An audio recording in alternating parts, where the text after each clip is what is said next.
اعوذ باللہ من الشیطان الرجیم بسم اللہ الرحمن الرحیم۔ عبادات کے باب میں دوسرا کبیرہ گناہ جو ہے وہ ہے زکوٰۃ، ترک زکوٰۃ۔ پہلا تھا ترک نماز، دوسرا ہے ترک زکوٰۃ۔ اس کے حوالے سے بھی قرآن مجید میں بہت ساری وعیدات ہیں۔ یہ سورہ آل عمران آیت نمبر 80 میں 180 آیت نمبر میں فرمایا وَلَا يَحْسَبَنَّ الَّذِينَ يَبْخَلُونَ بِمَا آتَاهُمُ اللَّهُ مِنْ فَضْلِهِ وَهُوَ خَيْرٌ لَهُمْ بَلْ هُوَ شَرٌّ لَهُمْ سَيُطَوَّقُونَ مَا بَخِلُوا بِهِ يَوْمَ الْقِيَامَةِ۔ اور وہ لوگ جو اللہ کے دیے ہوئے فضل یعنی مال سے بخل کرتے ہیں اور خرچ نہیں کرتے، یہ مقدمہ بیان کر کے فرمایا وہ ہرگز یہ خیال نہ کریں کہ یہ ان کے لیے بہتر ہے، ہرگز یہ خیال نہ کریں یہ ان کے لیے بہتر ہے، بلکہ یہ ان کے لیے برا ہے۔ وَهُوَ شَرٌّ لَهُمْ، یہ ان کے لیے برا ہے۔ ان قریب قیامت کے دن ان کو اس مال کا توق ڈالا جائے گا جس سے وہ بخل کرتے تھے۔ اور اسی طرح آگے سورہ حامیم السجدہ،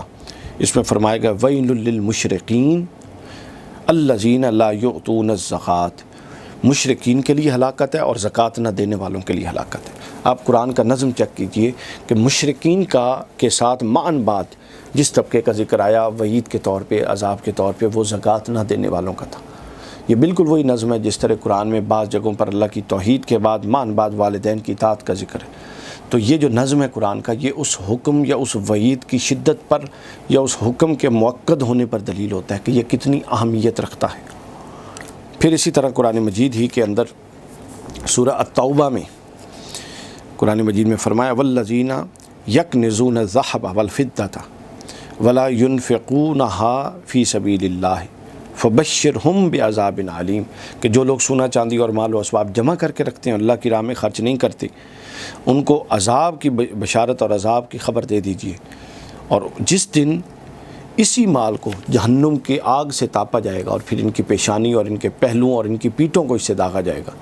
اور کہا جائے گا کہ یہ وہی مال ہے جس کو تم جمع کرتے تھے، بس جو کچھ تم جمع کرتے تھے اب اس کا مزہ چکھو۔ سخت وعید قرآن مجید کے اندر، سخت وعید آئی ہے۔ اور اسی طرح بہت ساری احادیث مبارکہ میں بھی اس کی وعید آئی ہے۔ حضور علیہ الصلوۃ والسلام نے فرمایا، مصنف ابن ابی شیبہ میں حدیث پاک ہے، فرمایا پہلے 3 آدمی جو جہنم میں داخل ہوں گے ان میں سے ایک آپ نے فرمایا وہ حکمران ہوگا جو مسلط کیا جائے، دوسرا وہ مالدار ہوگا جو مال سے اللہ کا حق نہیں نکالتا ہوگا یعنی زکوٰۃ نہیں دیتا ہوگا، اور تیسرا فقیر ہوگا جو فخر کرتا ہوگا۔ یہ 3 طبقات ہوں گے۔ اس کے بعد ایک اور روایت امام ذہبی نے بیان کی ہے جو میں آپ کی خدمت میں پیش کرنا چاہ رہا ہوں کہ حضور نبی اکرم صلی اللہ علیہ وسلم سے ثابت ہے، آپ نے فرمایا کہ جو شخص سونا اور چاندی کا مالک ہو اور اس کا حق ادا نہ کرے، اور وہ قیامت کے دن اس طرح آئے گا کہ جس طرح آگ کے پترے، اس مال سے آگ کے پترے، بڑے بڑے پترے بنائے جائیں گے، پھر ان پتروں کو جہنم میں رکھ کے ان کو تاپا جائے گا، گرم کیا جائے گا، پھر اس شخص کی پیشانی، پہلو اور پیٹھوں کو داغا جائے گا جس طرح قرآن میں بھی ذکر تھا،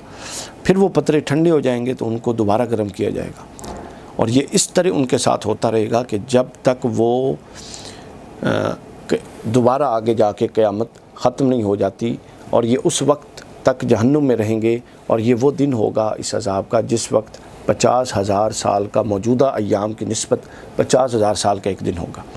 حتیٰ کہ اللہ پھر اس کا فیصلہ فرما دے گا۔ اس وقت تک یہ معاملہ رہے گا۔ پھر آگے فرمایا، عرض کی کہ یا رسول اللہ، اچھا اگر کوئی اونٹوں کی زکوٰۃ نہیں دیتا، سونا چاندی تو تاپا جائے گا،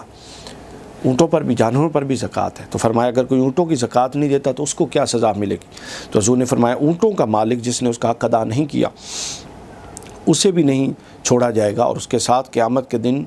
وہ ہوگا کہ بلبلانے والے اتنے اونٹ ہوں گے زمین بھرتی جائے گی، پھر ان میں سے ایک بچہ جو زمین پہ اونٹوں کا تھا وہ بھی کم نہیں ہوگا، مکمل تعداد میں ہوں گے،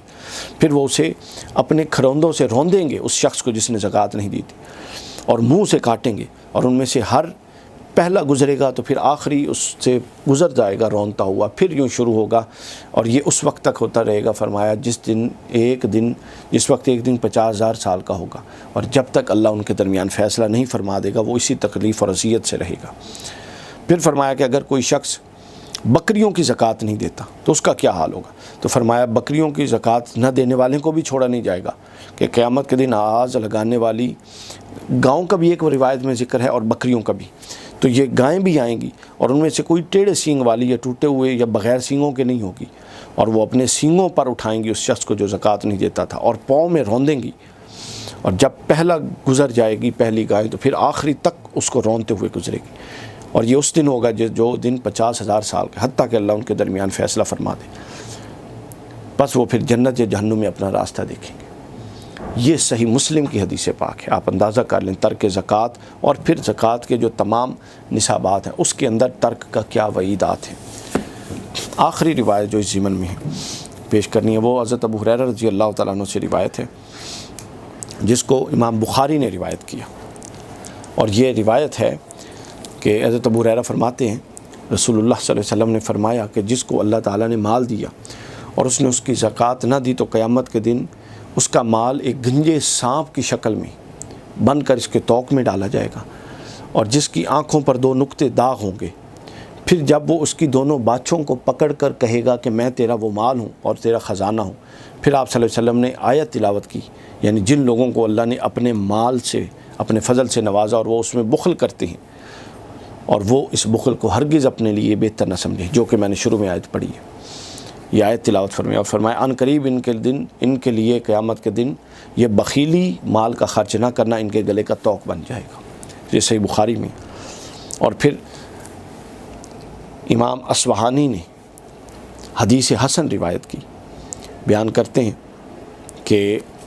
صحیح الترغیب و ترہیب میں یہ روایت بیان ہوئی، حضرت علی سے مروی ہے یہ روایت کہ رسول اللہ صلی اللہ علیہ وسلم نے چند جن لوگوں پر لعنت فرمائی ان میں سے ایک شخص وہ بھی تھا کہ جو زکوٰۃ اور نصاب زکوٰۃ رکھتا ہے، مال رکھتا ہے اور زکوٰۃ نہیں دیتا، اس پر بھی لعنت فرمائی، اور زکوٰۃ ادا نہ کرنا جہنم کا باعث ہے۔ یہ بھی حدیث ہمیں صریح اس طرف اشارہ کرتی ہیں۔ امام طبرانی نے حدیث روایت کی، حسن اس کی سند کا درجہ ہے۔ امام طبرانی نے حضرت انس بن مالک سے فرماتے ہیں رسول اللہ نے فرمایا کہ زکوٰۃ نہ دینے والا قیامت کے دن آگ میں ہوگا۔ تو یہ کتنی کھول کھول کے چیزیں ہمیں بیان کی جا رہی ہیں۔ بنیادی مسئلہ یہ ہے کہ حب مال ایک ایسا داعیہ جو ہر شخص میں پایا جاتا ہے۔ اللہ اور اللہ کے رسول کی خواہش یہ ہے کہ دل میں صرف اللہ رہے، اللہ کا رسول رہے۔ تو گویا یہ جتنے داعیات ہیں ان کو ایک لمٹ میں رکھنا ضروری ہے۔ تو گویا علم النفسیات کی روح سے یا علم المعاشرت کی روح سے جب آپ زکوٰۃ اور مال ہی سے اٹھا کے صدقہ خرچ کرتے ہیں تو حب مال پر ایک طرح کی ضرب بھی لگ رہی ہوتی ہے۔ یہ اس لیے ہے تاکہ وہ داعیہ آپ کے اس ایک لمٹ سے اوپر نہ بڑھے، اور دوسرا یہ ہے کہ آپ کے گرد و نواح میں جن لوگوں کی کفالت اللہ نے آپ کے ذمہ رکھی ہے ان کا بھی حق ادا ہوتا رہے۔ اللہ تعالی ہمیں اپنے مال سے ان لوگوں کا حق ادا کرنے کی توفیق دے جن کا حق ادا کرنا چاہیے۔